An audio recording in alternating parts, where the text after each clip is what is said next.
Hello guides, দেখো আজকে আমি নিরামিষ দিনে একটু ইডলি বানাবো সেটা ভেবেছি। ওই জন্য বিউলির ডাল আগের দিন রাত্রে ভিজিয়ে রেখেছিলাম।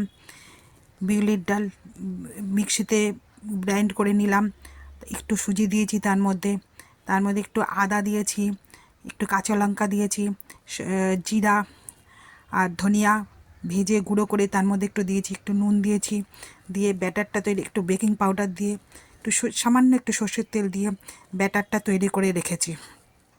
এবার আমি ভাপে এই ইডলিটা তৈরি করব। বন্ধুরা, তোমাদের যদি ভালো লাগে তোমরা আমার চ্যানেলটা সাবস্ক্রাইব করো, আমার সঙ্গে থেকো, আমার পাশে থেকো, আমার মতো একবার এবার বানিয়ে দেখো, খুব ভালো লাগবে খেতে, খুব মজা।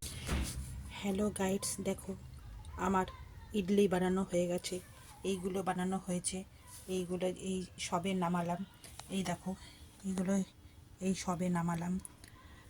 আর একটু দইয়ের ঘোল বানিয়েছি, দই বানিয়ে দিয়ে একটু জিরা ধনিয়া গুঁড়ো ভেজে গুঁড়ো করে দইয়ের মধ্যে দিয়েছি, একটু নুন দিয়েছি, দইয়ের এটা বানিয়ে রাখলাম। এটা তেঁতুলের একটু চাটনি করেছি, টক মতো তেঁতুল ভিজিয়ে তার মধ্যে একটু নুন একটু চিনি দিয়ে গুলে রেখেছি। পরে সাজিয়ে তোমাদের দেখাবো।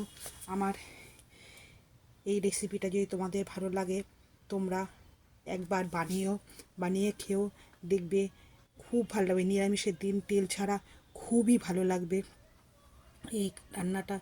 যদি আমার এই রান্নাটা তোমাদের ভালো লাগে আমার চ্যানেলটি সাবস্ক্রাইব করো, আমার সঙ্গে থেকো, আমার পাশে থেকো, একবার হলেও বানিয়ে খেও, খুবই মজার হবে।